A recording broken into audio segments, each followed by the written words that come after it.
Hello, everybody. My name is William Paul Hamus, and today I'm with Paul Johansson and Janet Mcnulty. Janet is a candidate running to represent West Virginia in the United States Senate, and we will be asking her a series of important questions about her campaign and plans for addressing the issues that West Virginians face. This interview is not an advertisement or an endorsement. It's simply an opportunity for voters to hear directly from the candidate. Paul? Yeah, thank you. Welcome, Janet. It's good to be getting this all together. As Will has said, we are not journalists. We are citizen interviewers, really focused on bringing as much as we can in terms of clarity to West Virginia voters, so they can get to know who they might have representing them, but also to give the candidates an opportunity to really express their whole selves, what motivated them um, to run for office, and what matters to them personally as well as candidates. So we hope voters will pass this information on. We hope the candidates will pass it on, and that this will start a new form of civic dialogue Hmm. in which we're actually solving problems together. So thank you, Will, for getting this going. Thank you, Janet, for joining right at the beginning and for coming back to make sure we actually got you recorded this time. Yeah. So, You're welcome.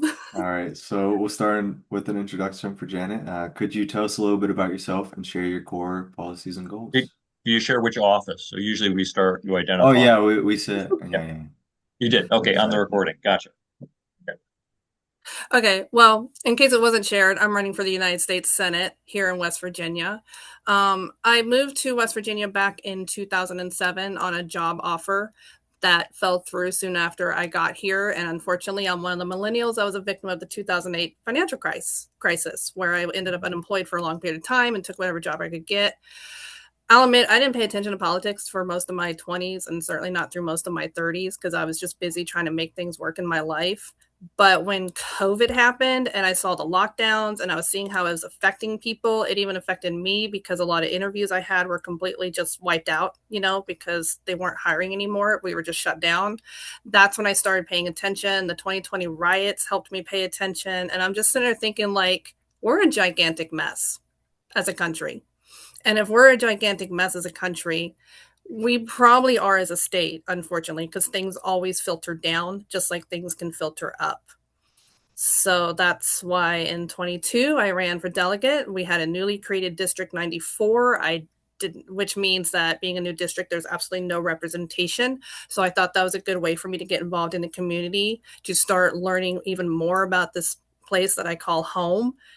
Of course, I lost to Larry Kump, but I also realized that I tend to be more nationally focused because a little bit about me, I'm a military brat, which means my family moved around a lot when I was growing up. So I've been in various areas of the country. I've seen how people live elsewhere, even outside of the state, which does give me that unique outside perspective that a lot of people who spend their whole life in one area won't have. I'm not knocking it. It's just life's experiences. And someone told me that you should maybe look where your focus is, like figure out where your focus is and then go for that. And since I do tend to be nationally focused because I moved around a lot, I figured I can probably better serve at the national level because I can compare how things are going in West Virginia to how things happened maybe in other states. Like some of the issues we face were probably faced in other states. How did they address it? Would that work here? Kind of thing. Now, obviously, at the federal level, I can't tell the state legislature what to do because that would be illegal, but I can be a pain in their butt, if you know what I mean. Get my office to contact them to call them. Because I honestly don't know if Capito's office does that, if she's in contact with the state legislature a lot. I really don't know because whenever I email her, I never get a response personally. What else do you want to know? No, whatever you want to. This is Oh, yours. core So yeah, policies. we give a lot of What time. yeah, maybe some of your big policies that you would term say? Yeah. limits for one. I'm 42 years old. I just turned 42, and I've seen the same faces at the federal level my entire life. And in talking to my mom, she's like, well, they've pretty much been there for most of her adult life. And I'm like, well, no wonder it seems like we're stuck in the past. I don't know if you've noticed, and this even happens even at the state level, where we just have the same people in office over and over again. So it's like we're stuck in the past. We're keeping age old conflicts alive that don't need to be kept alive. It's like we have a mid 20th century mindset in our Congress, but we're in 2026, if you know what I mean. So if you want turnover, because public service is supposed to be a service, it's not supposed to be a lifelong career where you just bleed people dry for power and money. And unfortunately, I think we have a lot of political whores in office, which I'm not happy about. You need term limits. I'm not saying it's a cure all, but it's definitely a step in the right direction. If we start terming people out and we start getting that turnover, you get the new ideas, you get the fresh faces, but you can also get rid of people who aren't doing so well. So if someone keeps winning re-election, well, they're going to term out and then they'll be Mhm. forced out. And then the people will be forced to actually look at the new people running. And we might actually be forced to do some research on our candidates for a change instead of being like, well, I know that name, so I'm going to mark it. I've been voting for this person for 30 years, so I'm going to mark it kind of idea. Because we get lazy as humans. Let's face it, we do. We get caught up in life. We don't want to really pay attention to politics because politics can be depressing. Very much so. And so, yeah. And I already have an amendment drafted for the Constitution. It's on my website that would impose term limits. I just need to be in a position to actually introduce it and push for it. Wow. I think that's the first someone talked about having an actual amendment to the Constitution, which is pretty unique. So, Yeah, oh, you no, I want to go appreciate ahead? it. Yeah, give you an opportunity to flesh out a little bit. The next question is, where did you grow up? And we could say we know it's not in West Virginia because you said that, but where did you grow up and where have you been? If you wanted to flesh that out. Well, I was born in California, but I don't remember California because we moved when I was 2 years old. So, and apparently we moved to Nebraska. That's where I started kindergarten and first grade. And I was just a typical little kid kind of running off and getting into the cornfield that I was supposed to get into. And my dad getting mad at me, but I blame my brother because he was older and it was his idea. But anyhow, so yeah, we got busted, but it wasn't a bad neighborhood. I actually went back to that neighborhood about 15 years after we left. That field I used to play in as a kid is totally gone, got developed. But anyhow, I was either 6 or 7. I don't quite remember when we moved from Nebraska to Reno, Nevada. And then we were there for quite a few years. We were actually there up until when I was a freshman in high school. No, sophomore in high school. That's right. Halfway through my sophomore year, my mom got transferred to Montana. Yeah, we went from one extreme to the other, from Reno to a really small town in Montana that only had a population of 3,000 people in the northeastern corner. And it was 6 degrees below zero when I got there in the middle of January, but it was 70 degrees in Reno, Nevada. So you can imagine what kind of a shock that was because I didn't have winter clothing. It was cold. And I graduated from high school there. So from Glasgow, Montana is where I graduated from high school. From there, I went back to California to start college, only because I stayed with my grandparents a little bit because they needed some help. But I didn't like the college there. I really didn't like the environment there. And it was a 2-year college anyway, so I was going to have to leave anyhow. And so I transferred to Northern State University in South Dakota because, one, my mother had gotten transferred to South Dakota, so I was able to get the in-state tuition, which saved me a boatload of money. And I was able to live at home for at least my first semester while I found a place to live and stuff. And that saved me a boatload of money. And I mean, $5,000 a year for tuition really wasn't bad.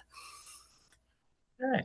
All right. Yeah, and I remember when it was a lot. I'm much older than both of you, so tuition has been going up. I remember when I went to UW Madison, and it was like 500 for the semester. It was crazy. And most of the expense was living expense. No, I know, and I'm saying that generationally. I apologize, not because it was personally my fault, but this has been a screw turned to the younger generation that has been paying a price in the form of debt that was not dealt with. So appreciate Yes, student loan debt is a very big issue. And I had student loans, even at $5,000 a year, which honestly is super cheap compared to today. I still had to do student loans to get through. I still had to work. I was working 3 jobs at one point just to try and pay my way through college and minimize my debt because I was trying to pay down my loans while going to school. So I didn't have as much to it. pay Right. off. Exactly. Um, Definitely did not sleep during that time. But My generation, I feel like we're the first ones that kind of get saddled with that student loan debt. It seems like I don't know much about the generation before. I just remember when I was graduating from high school, you got the college recruiters there. And of course, I was taught to be fiscally responsible. So the first thing on my mind was how much is tuition? And I mean, we thought it was a lot then. And their thing was a lot of the recruiters said, well, just talk to the financial aid office. Okay, well, I did that when they weren't on a coffee break. And they just said, well, here's an application for a student loan. Well, what about federal financial aid? Unfortunately, I didn't qualify for it, so I was stuck either trying to do it on a cash basis, which would have taken me forever, or do the student loans.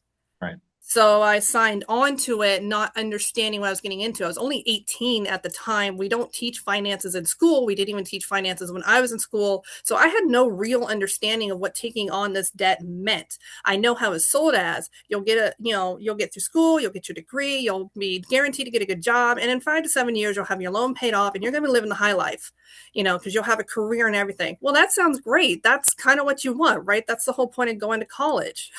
Unfortunately, the reality was much different.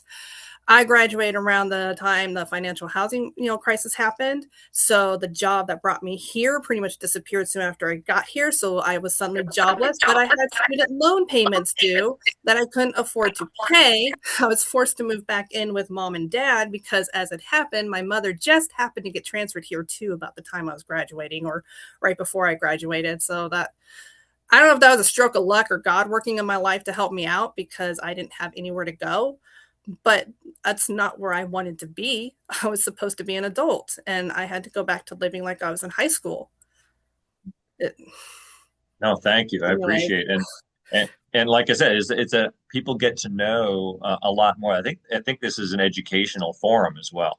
So a lot of people will identify, and a lot of older voters, their assumptions get dashed in the face of the reality that you described, which can't be denied, and it's the physically real. reality is Thank you. millennials got effed, to be honest. We couldn't have become adults at a worse time. And the student loans don't help because that is a real hit on your credit rating. The payments themselves are so expensive. You can't afford rent. You can't afford to pay your bills. That's why I had to move back in with mom and dad. And that's not where anyone who's a graduate wants to be, but it was the reality of my situation. I did go to grad school and get a degree, a master's in IT. But again, I had to do student loans to get it. So that was like a $55,000 loan. Then you add all the interest. You know what I mean? I'm looking at A practically mortgage. 60 grand or more by the time I graduate. And I was working a full-time job at a restaurant while I was getting my degree, A hoping, mortgage. yeah, just hoping that things would work Goodness. out. But I must have the worst luck in the world because I graduated with my master's when COVID hit. Right. So I was interviewing for internships, interviewing for possible entry level jobs, had a couple of bites, and I thought, okay, things are going pretty well. And then COVID hit. We ended up with 15 days to flatten the curve, which was 2 years of total bullshit. But all those entry level jobs disappeared. All the internships I'd applied for disappeared. All the little bites I were getting were suddenly gone. And it was pretty much a need not apply showed up. So now here I am, over 50 grand in debt, almost 60 grand in debt. In addition, well, actually, by that time, I did get my undergrad loans paid off, luckily, before I started my master's program. But still, you're looking at almost 60 grand in debt. And now I'm still working at a friggin' restaurant for $10 an hour, and my hopes of getting a good job are completely gone because of a pandemic. Right. And ten Thanks a dollars an lot. hour, yeah. Minimum wage, yeah. I think a few people have pointed out the minimum wage. We had one of the candidates for Senate pointed out the value, and I think it was Kessler, the value of minimum wage adjusted for inflation Mm-hmm. would be 15 or something, 14, 15, just to keep it even. And it has not kept up. So yeah. No, wages haven't kept up with inflation, and there's probably a ton of reasons for that. And I would have to do way more research to find out even why that is. I just know that that's the It's reality. deep, it's complex. It Yeah, is that's Well, for let's, sure. complex. And the yeah, problem is I don't know if raising the minimum wage, which though it needs to be done, is even going to solve the issue at this Yeah. point because we've allowed it to get so out of hand. And raising it, in my viewpoint, I don't think raising it $15 an hour is going to really do much good because inflation's going up so fast. You're going to have to raise it to 20 or 25 an hour. right. And It my needs to fear make a is month. Yeah, but my fear is even if we do that in 5 years, that's not even going to be enough because Correct. that's how fast inflation's going up. And I don't even know how to begin tackling inflation, to be honest. I know it's something that has to be tackled, but as much as I research it, as much as I think about it, I have no real good solution other than the government is going to have to stop printing money for Yeah. starters and figure out how to make the dollar backed by something that has value. Mhm. I, Another I thing, sorry. well, I was going to say that I think you make some good points there. And to add, another thing I've personally researched is that local economies bring in more money. Obviously, I think it was like for every dollar, it like brings in a dollar or something like that. But if, like putting your money towards local things, and of course that's hard because when you have a big That's corporation that funnels all the money towards Yeah, their that's a business, it whole takes away. nother Yeah, that's that's like a whole nother issue yeah, too, of because I'm all course. for local economy. I actually try to shop locally if I can. But it's I hard for go the average to the person. local farmers market whenever it's here, partly because I think the food in the grocery stores are crap, and I actually work in a grocery store. So, but it's hard because a lot of the local businesses we had, even in Martinsburg, were affected by COVID. Some came back, some didn't. And sometimes I'm looking for a particular product, but I can't find it locally. So then I'm stuck going to Amazon, Yeah. even if I don't want to. Which it shouldn't be that way. We shouldn't like we should be able to afford to do buy stuff from local shops. and So we're this is why this is glorious. When we do follow up with introducing the candidates, I think what you'll find is, at least what I've noticed, is most of you, or if not all of you, have little pieces of the puzzle. And some of the candidates are much older, have been around, and they understand both the economics and the policy, and they understand little aspects. So my hope is that as you learn from each other and teach each other and recognize that while you can get generational experience, you can't be aware of the present circumstances if you're operating from a mindset that's two generations out of date. So both are true, and Mm. I hope you have a chance to take advantage of that. So yeah, um, this is a wonderful depth. I yeah. think you've covered it, but I'll give you a chance to. I'll do the third the next one, and then you switch to the one after that. Sound good? Okay. Yep. Sure. What influenced you to pursue politics? Well, like I said, I ignored it for most of my youth, which isn't unusual. But COVID did make me just the fact that the way we addressed it and how everything got shut down, and it just seemed like the world was ending, I guess, the way the media was like hyping up the fear. That's what made me start paying more attention. And then I figured if I'm going to pay more attention, I need to take an active role. And I'm the kind of person where I guess I just jump wholeheartedly into things because I just jumped into running for delegate in 22, as a way to try and take a more active role in politics, a way to try and take a more active role in paying attention to what's going on and taking responsibility, because that's the other thing the younger generations are going to have to do as the older generations, die off because nobody lives forever. We're going to have to step up and start being the leaders again, and we're going to have to start taking responsibility.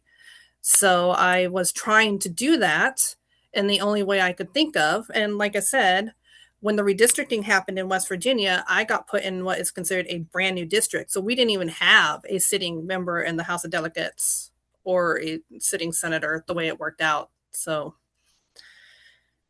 I just jumped in to learn how the system worked too, because if you want to understand politics, you kind of have to learn how elections work, how campaigning works. Like you do need to be aware of how the system works. And it's very eye opening. You see some good parts and you see a lot of bad parts.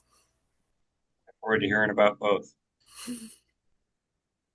So Oh, sorry, you broke you're up. on. You're on. Oops. And I just want to say again, thank you for this is how we love the interviews that goes like in depth like this. So we really do appreciate that. So the next one we got for you is there anything about your history which if revealed could harm your campaign? There's nothing that I know of in my history that can harm my campaign. I'm pretty much an open book. I've got my biography up there. I've mentioned just about everything about me. I've mentioned pretty much everything about me here.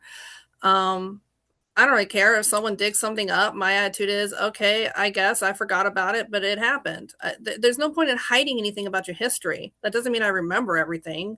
I've been here for 42 years. I guess there's some things Gotcha. I forgot. Yeah.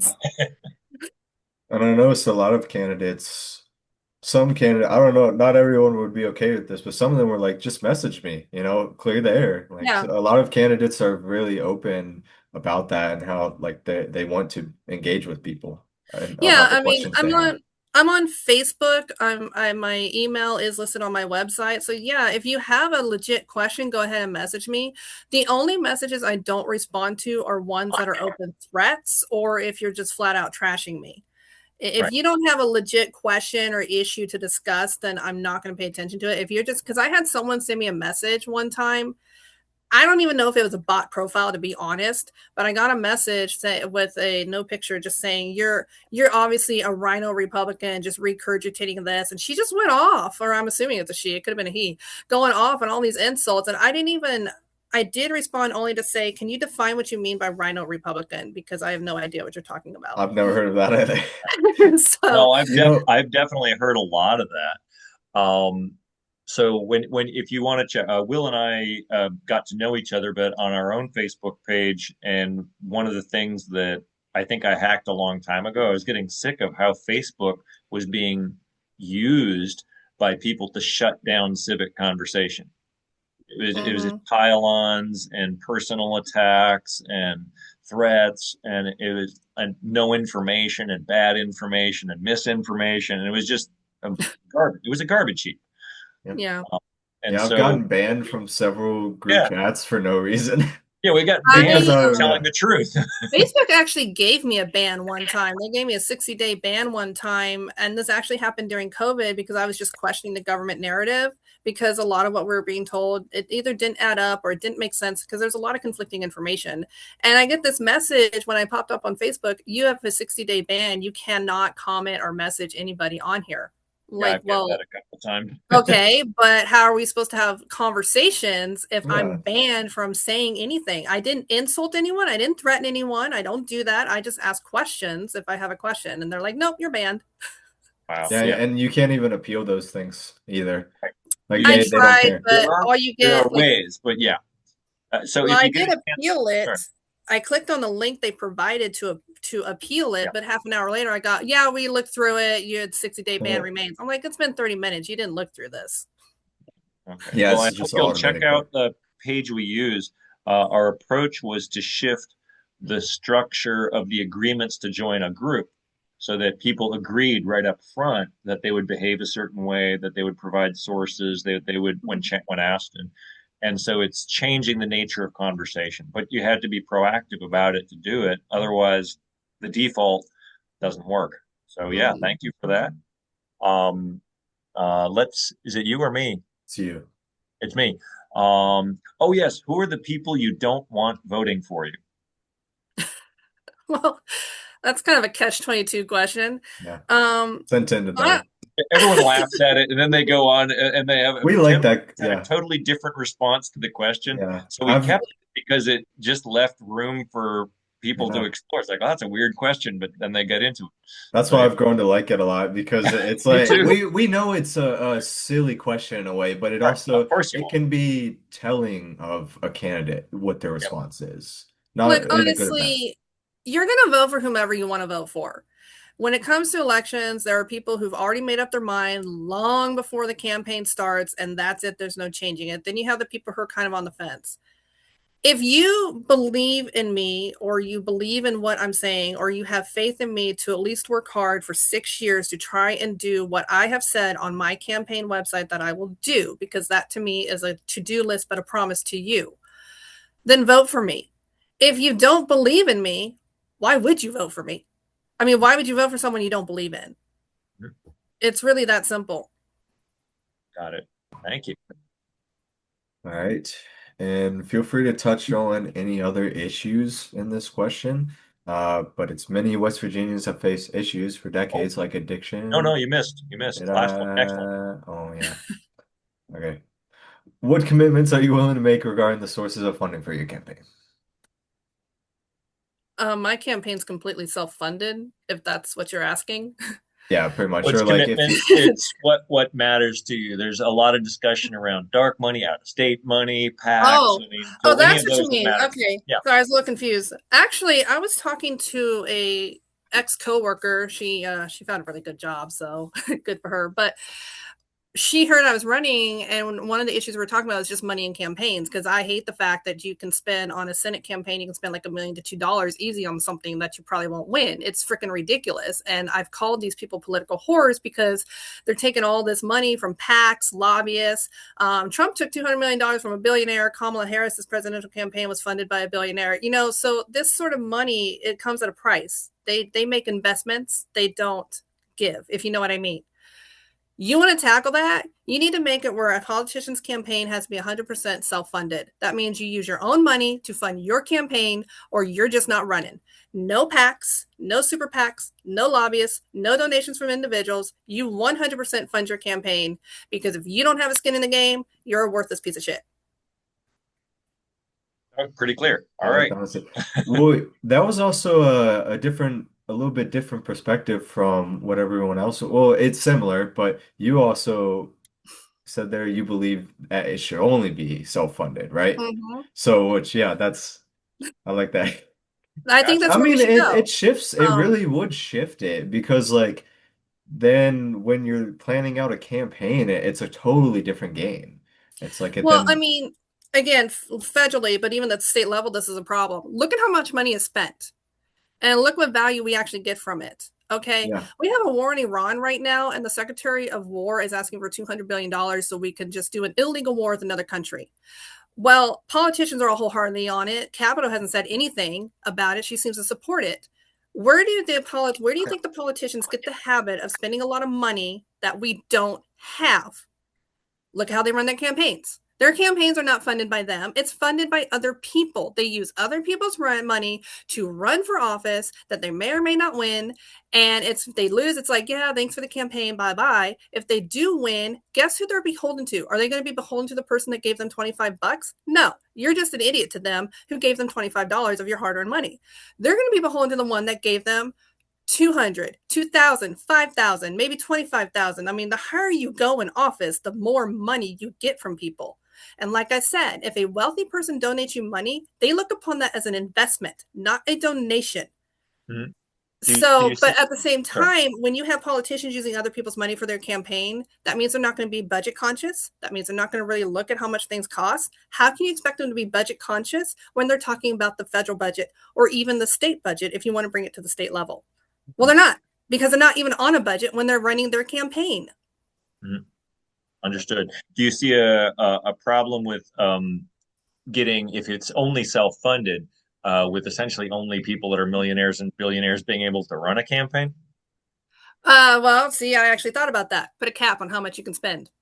Thank you. All right. There you Thank go. you. I'm glad I Yeah. asked. Yeah. I really appreciate how you have dived into like educational too. Mhm. It's not just Same. about your campaign and you, but trying to educate the viewers here. So, Paul, if you want to go ahead with the next one. Yeah, I'll ask the next question. And also like throwing in other things. There's things in other countries where you have caps on campaigns, amount of time you can campaign, where they put limits on it, and the limits sometimes have the effect or do have the effect of changing how campaigns are run. So they're not run for years at a time, or how you get their funding, where you get it, can it come Mhm. from overseas, can come, they have all sorts of limits. So I appreciate what you're talking about Yeah, there. there should be limits. There should be no overseas funding of campaigns. Okay, honestly, come on, America, we gotta be for America for a change. Got Okay. it. But I just think that if a politician isn't funding their campaign and you don't have a stake in it, if you lose, like, are you really going to be respectful of the taxpayers' money when you are deciding a budget? No, the answer to that is no. We already know that. Just look at our current Congress, look at our current state legislature, honestly, for the past Right. several decades. And yes, I do realize then if there's no cap on spending, that does keep people like me who are working and aren't exactly considered wealthy from running. So you put a cap on it. Why do you need to spend $1 million on a friggin' campaign? Honestly, people Right. get kind of Exactly. campaigned out anyways, to be honest. Yeah, So the amount of material that comes through mail, through TV, through all that, where it's just you're literally exhausted for 6 months. it's Yeah, Very exhausting. And so you have to put a cap on it. And someone I talked to said that maybe the cap should be like 10% of the salary of the office sought, mhm. if that makes sense. It does. Um, And you actually bring up another thing, which I know Will and I have both looked at, is the amount of money. I mean, so this is a corruption issue more, where once people get in, the insider trading and the ability to essentially get information that you can use to benefit yourself or your family. So trust continues to go down because the number, and I don't know if Capito, but I remember I saw something on um, Carol Miller getting PPP funds and then trying to hide that she got PPP funds and voting against revealing yeah, it. I was there's like, so what? much. Yeah, It's so ridiculous, yeah, and there's no shortage of people who get to Congress, and they're right, broke, and then they're millionaires because they have access to the bills that are going to affect the stock market, so they know what right, stocks to buy. I mean, Nancy Pelosi took this to an art. There's been right. many of articles of how she took this to an art, and she's not the only one. It's almost Right. everybody. And once you, Yeah, it really shows when you look at there are some people who didn't and they kind of stand out in their own way. That I think there's a couple websites that identify how much different congressmen and senators have made and for how long and what they Mhm. invested in and right now it's still transparent, thank goodness. Um, Yeah, and my goal is to keep such things transparent because people have a right to know where you, as a politician, are getting your money from right, and where it is you're investing it. right, Now obviously there are some privacy issues, but at the same time, we need to know, like, are you just using us to get rich right, kind of thing? So it's just, and the other thing I want to do, like a lot of the mailers I get, I know this happened when Mooney was running for office, and I've gotten a few from Riley Moore, but not a whole lot. right. You get these mailers from their office and they're using Treasury, congressional funds, right, but the mailers are obvious campaign pieces. You're right, not telling me what you're doing. I already know you're not doing anything, anyways, because you're worthless. Sorry, Riley Moore fans. But it's obvious campaign mail. Okay. When it reads like a puff piece, it's a campaign mail and they're using taxpayer money to fund it. So I want to get rid of that. You cannot use taxpayer money to send mailers to your constituents. You want to send mailers to your constituents, use your own freaking money. By the way, you don't even need to use paper. We have the internet. right. So And I save it. appreciate I really appreciate you saying that. I actually kept I think I got a stack that was like 2 inches thick from, and it was mostly from Riley, but in the last campaign I started scanning through it. So many of them were the same. Yeah. I mean, like the same message and it's just big glossy heavy cardboard. It's Yeah, all it was BS. insulting. Yeah. It's And the stuff that came from congressional, I kept looking, I took pictures. I was like, wait a minute, I'm paying for this. I'm yeah. paying for my own junk mail. This is In crazy. 24, when Alex Mooney ran for the U.S. Senate, I think like once, 2 or 3 times a week, I got a mailer Yeah. from his congressional office, and it was Same. all a campaign puff piece. And I'm not saying that this was trash just because I ran against him in 24. It was just trash because I looked at it and they put it in really small print. It Right. says paid for by the office of Congress or something like that. And it's always in really tiny print. You need like a magnifying glass to read it. Yep. But I'm Yep. looking at this, I'm like, you worthless, trashy, cheap Yep. ass son of a bitch. You are Yeah. using taxpayer money to send campaign mail. Right. That is a trashy thing to do. Yeah. That's not what taxpayer money is for. And the funny thing there, and I did some research to find a few others. There are Congress people who actually do the opposite. They really legitimately use that, and you get a piece of it's a letter, and it describes what they did, when they did it, Yeah. yeah, and And that's totally it. That's that's like what it was designed for. The whole yeah, point of it, and of course, this came into effect in the pre-internet days. yeah, So it right, was designed so that members of Congress or the Senate could let you know what they're doing. right, Unfortunately, people are people, and they always find a way to be scumbags, it seems, and they use it as a campaign piece. Because again, I didn't hear from Mooney at all when he was in office until it was election time. I don't hear from Riley Moore at all until it's election time. Don't hear from Capito or Justice until it's election time. Of course, Justice only you just have got in there, but you do look and at then other when you states. do get something, it's paid for by their office and it's an obvious puff piece, it's an obvious campaign piece. They don't actually tell me what they're doing because I don't, it's just a campaign piece. But now with the internet, we don't even need that anymore because most people are online. Very few people use print media. Maybe some do, but a lot is online. So we need to start updating a little bit and thinking, do we really need these funds where they send out paper mailers? If so, there needs to be really strict measures in place to make sure it's not a campaign mailer, but they are actually telling you what they're doing.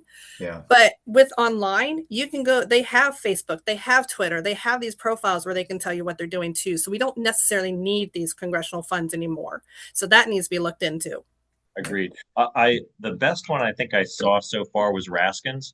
My wife used to live in Rockville, and I got some of his, and they were the letter format, bullet down, what you're doing, even what he needed help with, and so it is pretty detailed. So yeah, it's worth researching the ones that have been there and seeing what they've done. So Yeah. really great question. I don't think anyone's gone into this as much depth on it in the past, so I know I'm enjoying it. I suspect Will is Yes, too. I am very much so.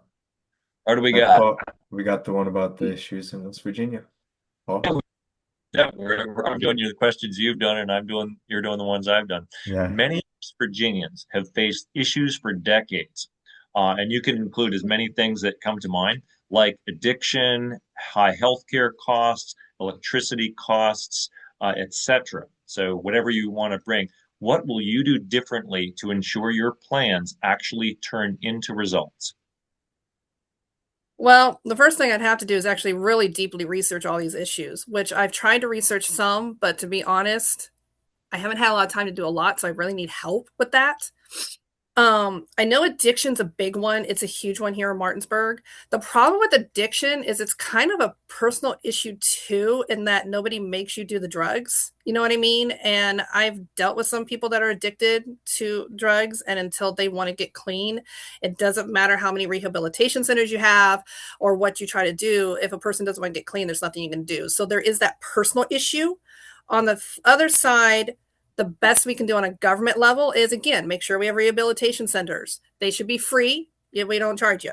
I don't see why we should have to charge you. They should be available for anyone who wants to get off the drugs. Make sure they're well funded. Make sure they're actually regulated and that there's oversight. Do not let private equity firms own these things. Those usually ends up being a nightmare.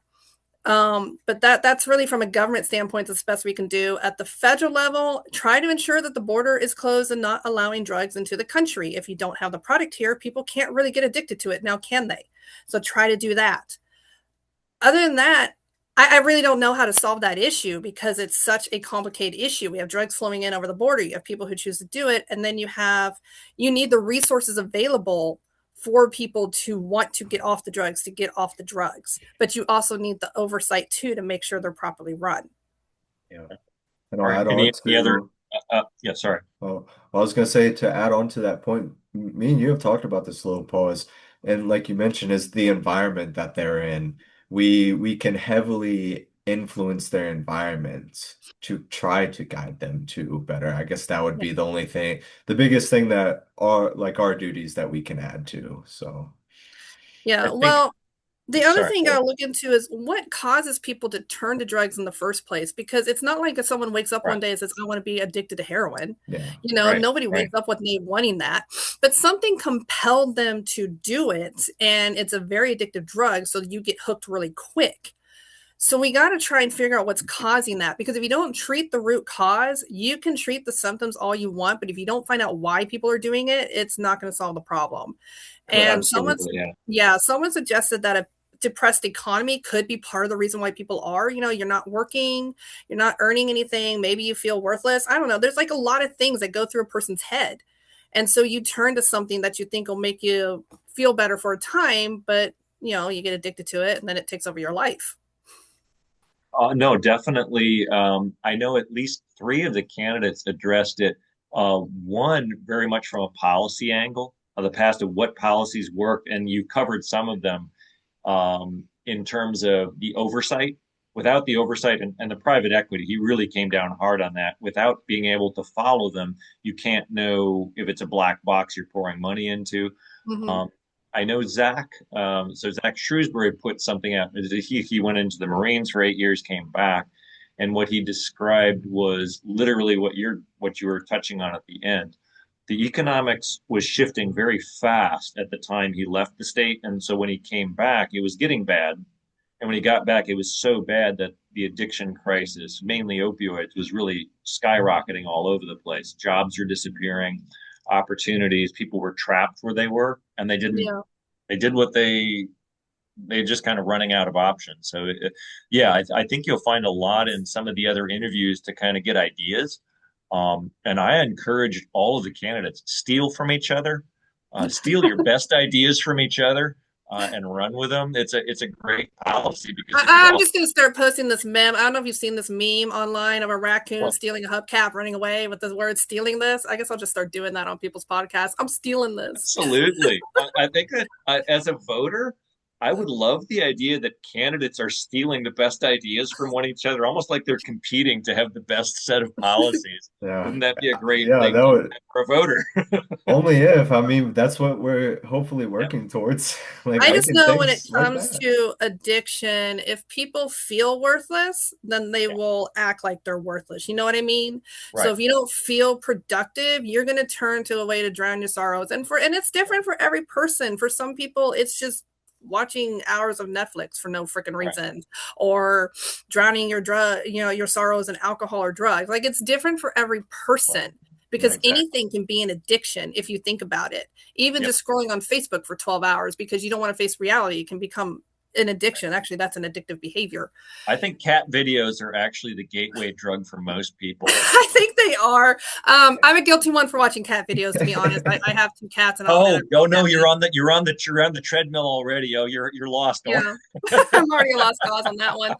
But it's just if people need to feel productive, so they need to have reliable employment, or if we could just somehow make it easier for people to have self-employment, because not everybody wants to work for someone. Some people want to own their own business. So how can we help them do that?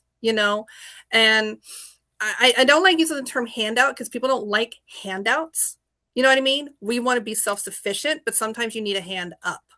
right. And I'm not There you sure go. how we can accomplish that within the state. Obviously, the state legislature has to come up with policies for that.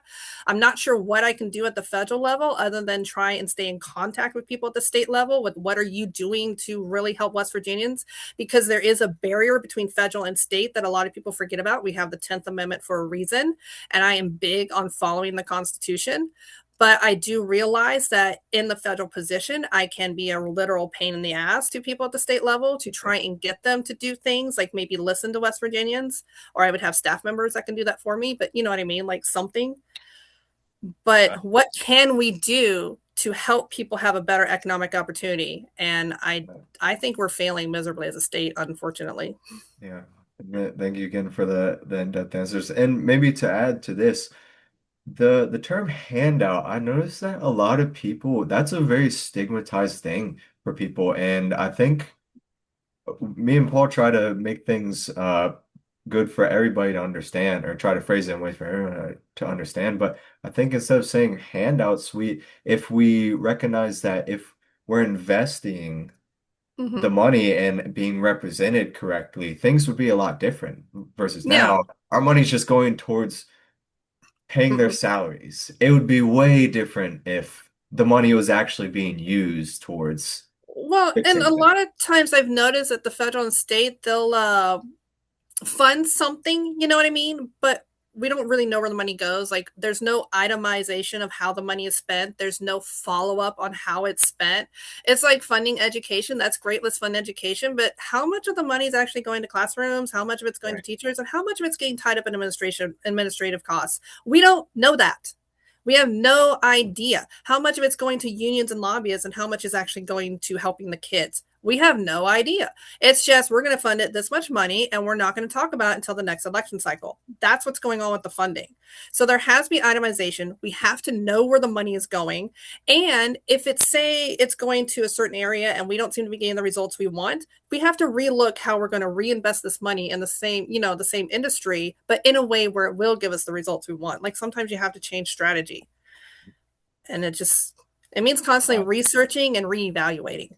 right. And forming teams because there's so much to know. Yeah, I do believe that when you listen to some of the other views, you're going to get ideas like crazy for the stuff you're talking about. So I look forward to honestly, hopefully, y'all meet each other soon.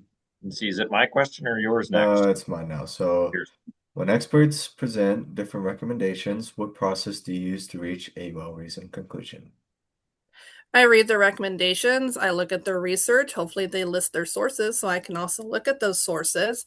And then I will also look at, does this fall in line with the Constitution? Because that is my first and number one oath that I'm going to be swearing if I'm elected. And try to come up with a plan.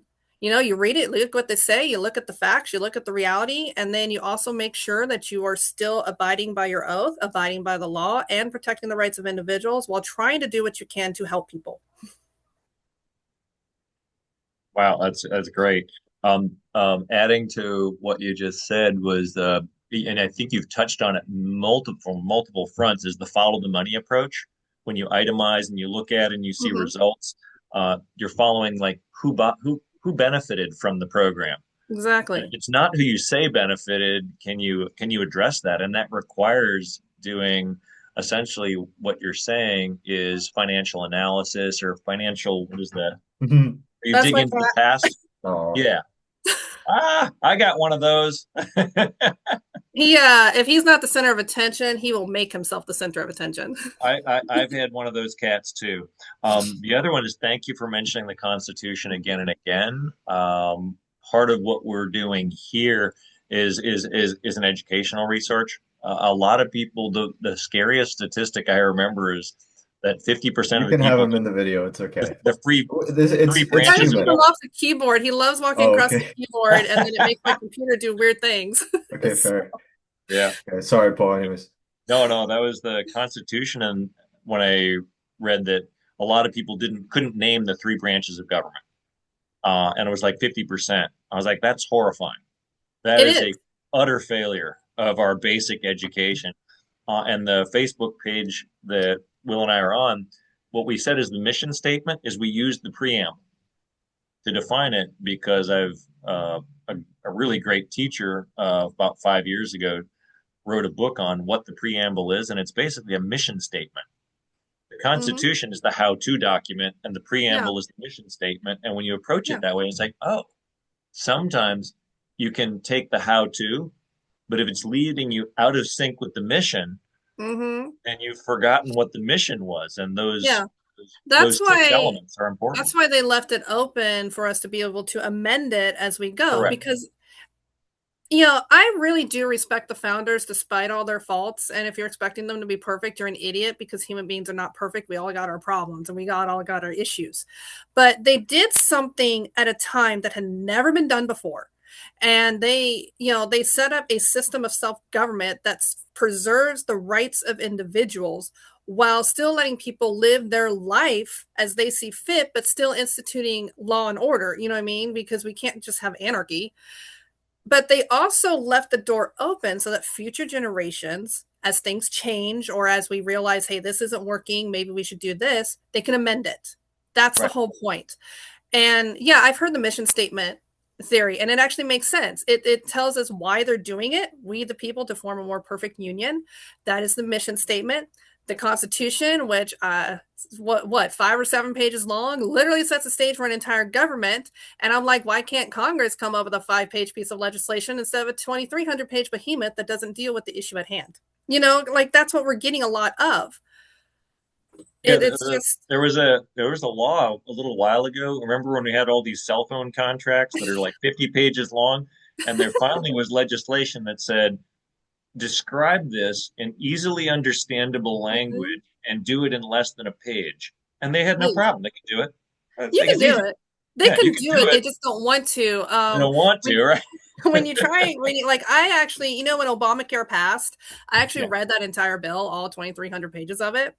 Wow. Oh my Um, gosh. yeah, yeah, it took me a few weeks because that was a behemoth. It's all legalese. So it took a while to get through because it's all in legal language. So I'm sitting there with a dictionary trying to look up these words and all this and Good what for does this you. mean? Wow. And then I realized that a very small portion of the bill actually addressed healthcare. Most of it addressed everything but healthcare. Right. So I'm like, well, this is an automatic no vote then. If that were me, it would have been an automatic no vote because it's not actually addressing the issue at hand. It just had a bunch of pork in it. Give me something that addresses the issue at hand. Right. Yeah. And that'll require going after what I think they found is their entrenched interest with massive amounts of money who they don't want any change in the system. So I Well, of agree. course not. They're getting rich off of it. That's why they're not wanting any change in the system. That's why they get rid of people that question, you know. I mean, love her or hate her, Marjorie Taylor Greene did question the system a lot. You know, I didn't always agree with a lot of what she said, but she did question it, and as a result, she got pushed out. You know, if you don't take money from certain lobbyists and certain industries like APAC, they will do everything they can to get rid of you in a primary. They're already doing that to Thomas Massey. Love him or hate him, don't matter. He won't take money from them. He's challenged Trump on this war in Iran, and now they're putting up some well-funded Zionists who's funded by billionaires that funded Democrats to primary him. This is how DC works, and that's just DC. We haven't even gotten to the state level. I'll say real quick, your camera, something got adjusted. Can't, yeah. Is that Kitty? I thought it was So the cattail at first. maybe it was the thing that closes your camera, but it shows a little like Oh, black. Yeah, if you want to adjust that, I just want your full. Do you see I'm what I not sure mean? what's going on. So Yeah, I don't know sometimes what there's a happened. thing that like switch that. I got this new computer. Hold on, let It's me. it's a Well, usually you can switch it like left and right to Yeah, I don't have a it button looks for like that. well, it's okay. usually on the camera. Or is it It's on the not Oh, getting wait, never worse. mind. Oh, Yeah, there we there we go. go. I Yep, Oh, there got we it. go. Okay, sorry. Yeah, no See, I oh, just okay. worries. got this computer. I've only had this computer for like a month because my Yeah, cat no broke my worries. other computer. Bad So, You gotta cat. get a mount or Go something. get a mouse. A Oh, mount, bad a pun. mount. I mean a mount. yeah, well, I I like know, but if you laptops call it get a because mouse, Oh, it's much I funnier. like laptops. I can take the laptop anywhere with me in the house. That's why I like it. And I yeah. put it on the table, and maybe I didn't get it on securely, whatever. He jumped up on it, walked all over it. Next thing I know, I heard a loud thump. My computer's on the floor, and it won't turn on, won't charge, won't do anything. I was like, Oh no. it's a good thing you're cute and I love you What a because perfect laptop to ruin. Yeah. Thank you for that. it was not an old laptop, and I had to go buy a new one, Ay, unfortunately. ay, ay. Okay. Well, let me see. Next is ah, what's one necessary policy to address West Virginia's longstanding issues that might be unpopular, but you believe is essential? And you may have covered this if you want to just reiterate, or if you got something new, go for it. Um, can you, because we have a lot of issues, can you name one? No, I mean, it was really up to you, whatever you felt like naming. I'm not So, but running. to put a little more perspective Yeah. is sometimes I'm trying to actually think of one like in West Virginia that other people have mentioned to We've give. mentioned green energy. We've Yes, mentioned like things like that. dealing with Yeah, water issues. We've touched on addiction, education, yeah. something But that you might have to do, which would be unpopular, but you'd still believe is important. I think you've covered it in some of the other areas. does that make sense? Is Well, that yeah. okay? I mean, I know energy is a big one. A lot of people are big proponents of green energy. You got a lot of people that are proponents of coal and oil. I think we need to start looking into going beyond green, coal, and oil and look into nuclear energy. I know that's a big one. A lot of people don't like it, but it is Yes. carbon free and technology has greatly improved over time. Okay, we're not dealing with 1980s Chernobyl technology. We are dealing with modern technology. But someone mentioned to me small modular nuclear reactors, and I've been trying to do some research into that. The biggest issue with those is mostly the waste. How do you recycle it? But if we can figure that out so that it's not environmentally damaging, we could end up powering the entire state with cheap energy just by going nuclear and going that route. And with artificial intelligence, as much as people may not like it, it might actually help us solve our energy problems by helping us do the research we need to do in a fraction amount of time so that we can have nuclear energy. I mean, wouldn't it be nice if we could have just a small little reactor in our house that powered our entire neighborhood for free? Yes. Be Yes. What if interesting. we could That figure that's that out? why that's why I think we should educate people on things like nuclear too. Like it's a there's a Yeah, lot more information out there about it than Or people think. and like a you lot of that like cold fusion is something people laugh at. And I know decades ago that was just a laughable concept. But again, technology has improved. And I think with artificial intelligence that can comb through all this research in a fraction of the time a human mind can, we might actually be able to crack the code, maybe, or come up with something agreed. like it or similar that can solve our energy problems. So we're not dependent upon coal and oil. And green energy hasn't really delivered on the promise, only because when you look at how the wind turbines and the solar panels are manufactured, you're still relying on coal and oil, and it kind of negates whatever effort you're trying to do. Like you're still polluting the environment to create something that's not going to pollute the environment. You know what I mean?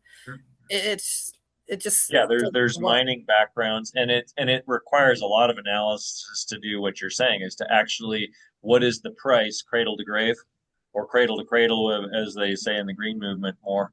Um, but I get what you're saying around when, and you're one of the few people that has brought up fusion versus fission. Most nuclear plants are fission based. Mm-hmm. I have an engineering background. Is as much as much as that's 1,000 times more energy than the most potent chemical form, the sun is powered by fusion energy, Mm-hmm. and it's been burning for 4.5 billion years. So it's got a hell of a model on hand because it's basically heating the entire solar system nonstop for that Yeah.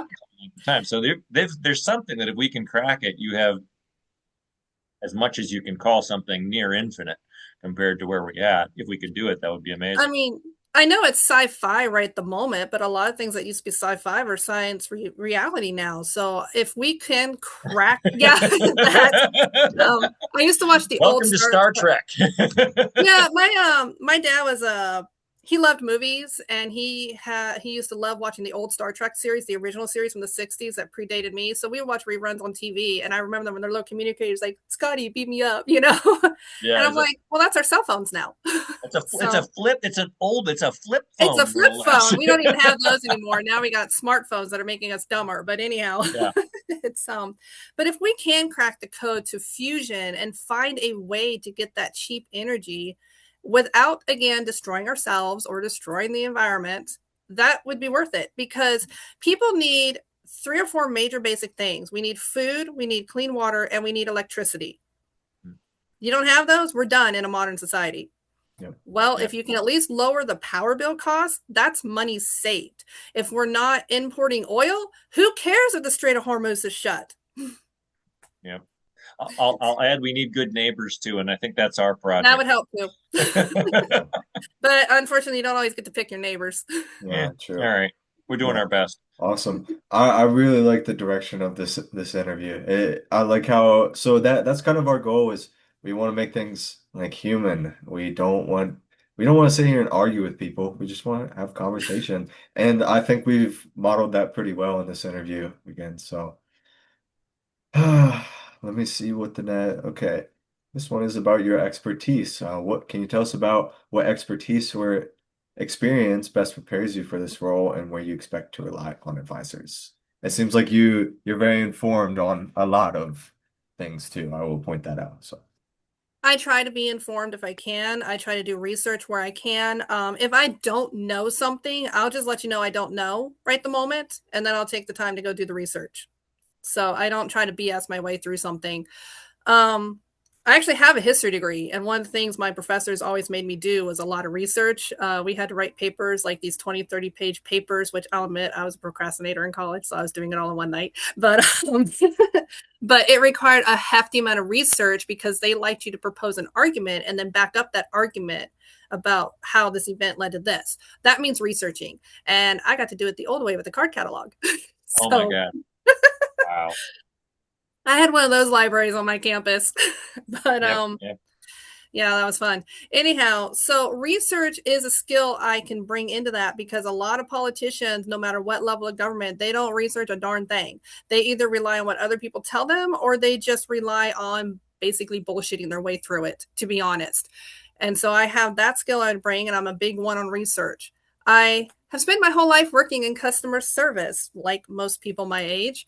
And I had someone tell me that politics is the biggest amount of customer service you'll ever do because you are there to provide for your, well, I don't want to say provide for your constituents, but to represent them, to represent their issues, their concerns, while also making sure you are in line with the Constitution and the law. So you're doing that delicate balance. Well, that's customer service in a nutshell. If you've ever worked retail and you have to deal with a complaint and someone throws something at you, you are basically dealing with a very delicate situation and you're trying to keep your temper in check while trying to address the issue this customer has while dodging french fries. I get So, it. I get it. And I appreciate you bringing up the academic reminding me of the academic quote. You can either dazzle them with brilliance or baffle them with bullshit. Which is just that was the quote that came back to me. So I appreciate the reminder. The point is I deal with people from all backgrounds just because of where I work. And it's not going to be any different in the U.S. Senate. You're going to be dealing with people from all sorts of backgrounds, and you're going to have to know how to talk to them, how to listen to them, and just don't be an arrogant a-hole. Just actually listen to them. And people are going to treat you like garbage. That goes with the territory. And as a newbie, I know I will be treated like garbage because that's just how people are. And you have to be able to handle it. You have to have the mindset and the tenacity and the stubbornness to handle it. And well, I do that already in customer service. All it Right. is just another form, just in a different area Yeah. and with different people. Or a But way to people, tactfully point out to them, when they're treating you like garbage, and maybe they would like to consider some alternatives. Yeah. yes, yes. And I have to do that with customers where I do that. Right. And Right. sometimes you have to just take a hard line with them. I Yeah. have told customers, like, you are not going to use that tone with me, Yep. period. Good. Yeah. Yep. Because I don't have to take that. I mean, be nice to the customer service No. rep. Okay, sometimes they're having a bad day. Yeah, of course. That And We just have because a someone's a jerk to you doesn't mean you have to be a jerk either. But there are times where you have to take that hard line. I know the person that threw French fries at me, I threw it back at him. So, we wouldn't have encouraged. So we own a coffee shop and a restaurant, and we're really clear on the line. Is your job is to make sure that they have a good day. Your job is not to allow them to use you to have a good day.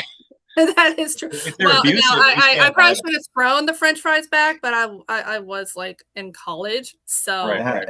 made me happens, younger. when you're It young. happens. At Like some point, you it's cross the And it line. was an older guy. It was an older guy, and he was just being a total jerk. And I was just 19 at the time, either 19 or 20, somewhere around there. And I was like, yeah, Yeah. I'm not taking this. So I picked up those fries and just threw it right back at him, like, take that, you old.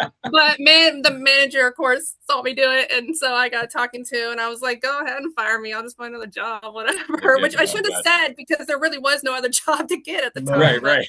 I was a belligerent 20-year-old with an attitude. There you go. All right, sometimes necessary. Let me see. I got three more questions. Yeah. I got, how will you engage with constituents who did not vote for you or who strongly disagree with your positions? And I think you've covered it, but we'll give you another chance. Well, pretty much you deal with the people who throw things at you, but don't throw it back. It's Be a different little more now. mature. It's different now. You can't do that as a an official. No, you can't. Well, again, I was dumb in my 20s, but anyhow. No, it's just how Yeah. you always deal with people. People are not going to agree with you all the time. That's just how it is. And then you know what? It's okay. My only thing is we talk in a polite, civilized manner. We will not threaten each other. No violence. Come on. We are above that. You tell me in a civilized manner what your concerns are. I will do my best to address it. If I am unfamiliar with the issue, I will tell you that I don't know. I haven't thought about it, in which case I will have to go research because that's what I do. We just talk. That's all we do. I don't care if you agree with me. I don't care if you hate my guts. All I ask is that we act like civilized human beings. That's all I'm asking. So That's send me an perfect. email, whatever. I And will try to get back to you as quickly as I can. It might take a few days, but I will try to get back to you. Appreciate it. yeah, and that's what me and Paul are trying really hard to do is to spread these interviews and show that it's possible to just be a normal human being. Like every single, we've had such a diverse amount of opinions and probably people that we would disagree with on everything, but we still invited them and tried to respect their time, and we're trying to set an example. So I do appreciate that. And the next one. I guess this kind of ties into that, but what is your plan for transparency and accountability? Well, pretty much the laws we have in place that do transparency and accountability, keep that in place. I read somewhere that the state legislature tried to get rid of some kind of transparency when it came to getting donations. I'll have to reread that article to make sure, but it's just something I saw. It was a headline I saw online. But pretty much you keep it in place. So, like the financial disclosure statements, obviously keep the FEC, keep in line with that. Make sure that I'm reporting everything according to the law and according to their rules and regulations. Um, Yeah, I mean, I'm an open book, so I would pretty much just be posting whatever it is I'm doing. It would just all be online. It'd all be there for you to look at. Again, you have a question, like if you don't see me tackling a particular issue, it could be it's just not on my radar right away, or maybe it's just not being publicized. But just shoot me an email and say, hey, this is something of concern to me. What are you doing about it? And I will do my best to get back to you as quickly as I can. That's the kind of transparency we need, where you're just in contact with your constituents, with people. Right. It's Right. And I think we pointed out because Will and I were so we moved towards shocked and then eventually irritated that the incumbents did not respond. Is the one difference between you and the incumbents is they have a staff, a paid staff. I mean, every congressperson, every senator, I don't know what the budget, but it's fairly substantial for the office.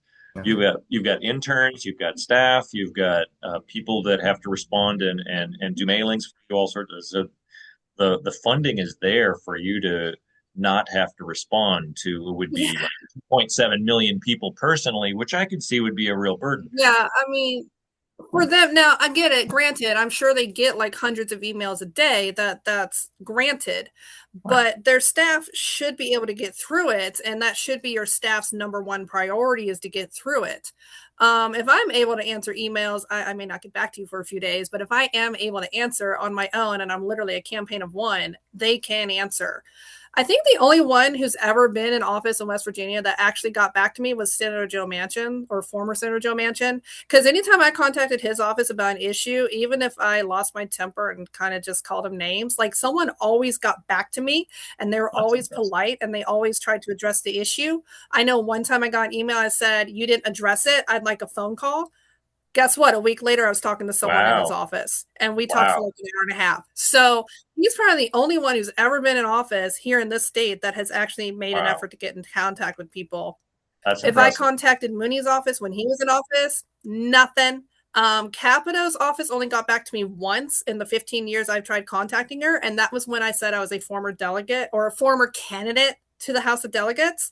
All of a sudden, I got a phone call. And the lady on the phone, I don't know if she was just having a bad day or she didn't feel good, but she definitely had the I don't want to be doing this tone in her voice. Uh-oh. So that was a very short conversation because I wasn't going to deal with someone like that. Yeah, fair And enough. yeah, and I called her out on it, but Right. Yeah, we I don't gotta know. hold people accountable, you know. Excellent. So this next one, Paul's gonna ask it, but Oh this yeah, was yeah. a new one that we added Right. since the last time, and we never had a chance to really ask you. So Right. here's go ahead. Got it. So the what is your position on ranked choice voting, or what do you know believe about ranked choice voting, and would you support it in West Virginia or wherever you could? Um, from what I understand of what in ranked choice voting, it's been kind of a disaster where it's tried. The person that most people wouldn't ever vote for an election ends up winning the election through ranked choice voting. That means you got someone who would probably get the most smallest amount of the votes, ends up becoming the representative. From my understanding of it, it doesn't make it. Ranked choice voting is just Uh, really weird. I uh, prefer. let me see if I can give what because we went through I'm trying to figure that out. Somebody else said that, and I couldn't figure out how that happened. My understanding of ranked choice voting is voters select number one, number two, number three, etc., Mhm. and they rank them, and only the bottom candidate is removed. Like if they get the least amount, the one that's at the bottom gets removed from the vote, and their second, third, and fourth, and so forth vote get apportioned to the others. I've And it's kind of heard that's that, how, yeah, but that's then how I've read Lincoln was other elected. reports where it ends up being the opposite. So it doesn't really I make can't. rank. I have an engineering background, and I can't figure out how can that be Well, possible. I mean, that doesn't ranked make sense choice because you never voting remove the top. Well, Yeah. ranked choice voting just doesn't make a lot of sense to me. It really Yeah. doesn't. Mhm. And I have read and tried to listen to people explain it to me, and I'm still confused by it and how it Okay. works. I'm not All gonna right. lie. But it's just from what I've read so many conflicting reports. Some say that the person who would get the least amount of votes ends up winning in ranked choice. Some say maybe the one who would get the most amount does, but it doesn't make a lot of sense to me, and it doesn't seem very straightforward. Oh. It's just it's confusing. I mean, range like I said, I've been trying to All right. figure it Yeah. out and how it works, but it's confusing to me. Yeah. So All right. Yeah. since I don't really I've been trying to understand figure it, out. and I think a Yeah. lot of people don't understand it, I don't think it's a good idea. I Huh. do like the straightforward where you just do the amount of votes, whoever gets the most, they win. That's very straightforward. And obviously, it depends upon people showing up to vote, but that would be true with ranked choice as well as people showing up Right, to vote. right. So, I'll give the two sides that I've heard about it. The advantage that is two advantages that are claimed about it was one, that every vote counts. Even if you don't get your first, you might get your second. If you don't get your second, you might get your third. The other advantage is mainly that rather than people picking their least bad choice, they know they've got an option, so they show up because if I don't get my guy, who they think he's going to lose anyway, so they don't show up. So they go, well, maybe my second guy or my third person will, and so they're more likely to show up because they look at more candidates. So that was the other advantage I heard. I had never heard that a person with less votes could make it because you have to get over 51% in order well, to I'm get probably not elected. explaining it very well. I'm trying to remember what I've read. It's Okay. just, you know, Yeah. and like I said, Right. I read this a while ago and I'm trying to remember it. So I'm probably not explaining it very well. I It's have okay I think too. the all right. You way got the person who wrote it was trying to explain it is in a regular election where majority rules, the person would lose. You know what I mean? But in ranked choice voting, that person could possibly win. Ah, I think you that's could. how they were I see. trying to say it. Like I I, said, I'm yeah. I'm not explaining it well, and I It's really do apologize for that. don't it's be true. sorry. If the majority was like, if it divided three ways, you could have someone with 35%, someone with 30, 30%, or 32 and a half, and 32 and a half. And in theory, I guess the person with 35, I don't know. I still can't make it work. That the person with that, you could win with a third of the But vote. see, ranked choice isn't the typical majority rules vote. You know what I mean? Yeah. Like right now in West Virginia, whoever gets the most votes pretty much wins the election. That's how it is. Because In it's a ranked two-party choice, you're not system, right? doing it that way. You're picking your first, second, third, fourth, however many is on the ballot. Right. And so I think the way the person's explaining it is what if the person who gets like number three and somehow manages to become number two because they got enough. And again, I'm not completely sure how they count All this right. in All ranked right. choice. Yeah. What if that person in a typical majority rules wasn't going to get the majority, but through ranked choice, they're able to win because ranked choice is counted differently. That's kind of Mm. how that person was going. Um, Yeah. it's And a it's a lot I'd of be, possibility. yeah, It's I'd a be interested to possibility that see that it. can happen. And again, I'm trying to remember this article that I read months ago. And Yeah, if you remember it and you find it, please send it to me.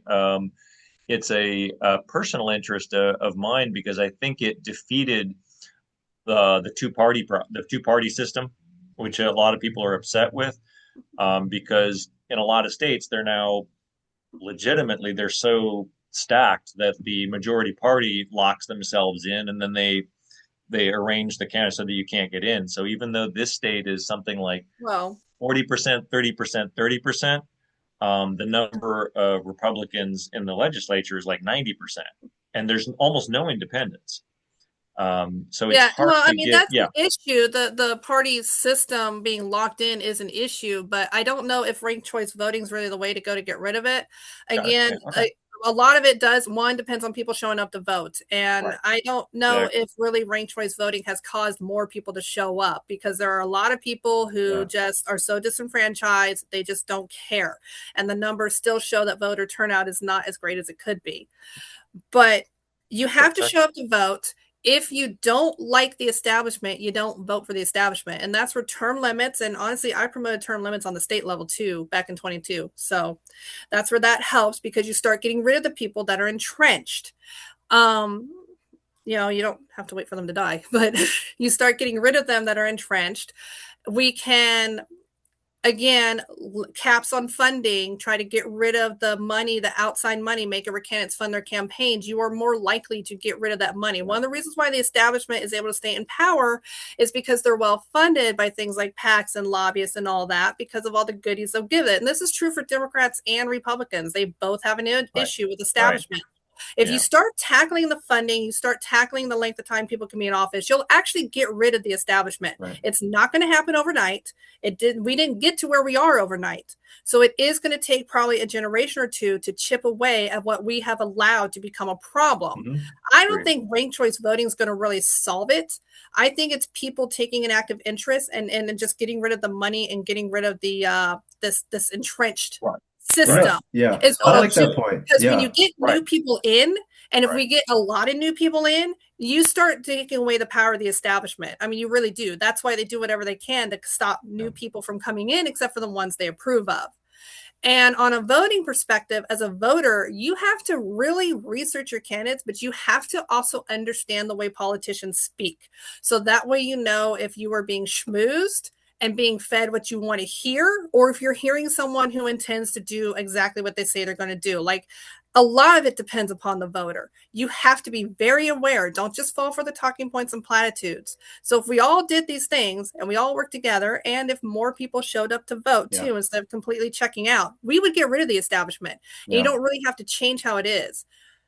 I don't You really know, I understand like that ranked too. choice. I'm not going to lie. I've had people try to explain it to me, and I'm still very confused by it, which is why All I'm right. not for it, because I don't like a You system know, I don't You don't understand. understand? yeah. Absolutely. No, And I'll it's like say definitely. this too. A lot of the candidates also agreed that it's something they would like to see tried minimum because they also have confusions about it. And I think, you know, it is, I guess, the Electoral College is what we have as Right. Well, now I mainly love the in, yeah. electoral college on the national setting, because the reason for it is to ensure that the states are equally represented, in addition to, of course, the people being represented. So I am all for keeping the electoral college, because if everything was done by popular vote in the country, California and New York would pretty much run the elections. Why even vote if you're in West Yeah. Virginia? Like, we don't have that many people, for crying out loud. Yeah. So, and it's not just us, it's other small populated states. So Yeah. I like the electoral college. I actually had an idea, like, I don't know if you could work it on a state level, but what if we did like a state version of the electoral college where every county gets, an electoral vote in addition to the popular vote? So that way the small counties are represented as well. Because when everything's done by popular vote, only the populated areas really get to have a say, because they have the numbers. The big cities have the numbers. But if you live in a rural community, you kind of feel disenfranchised because you don't have that population, if you know what I mean. Yeah. I don't know how it operates in the state, but Well, I that's don't know why. how you would operate it. Probably something similar to the way they do on the federal level. That again would take research. That would take a lot of Yeah. people probably smarter than me to try and figure it out. But it's just an idea to try and make sure that the rural communities have equal representation to the more populated areas, so we don't have people feeling like they're just never listened to. Hmm. All right. Well, thank you. Yeah, Um, that's all the questions we have for you, Jeanette. yeah, and look forward to continuing it further. If you have any questions or follow up, Will and I are available. Yeah.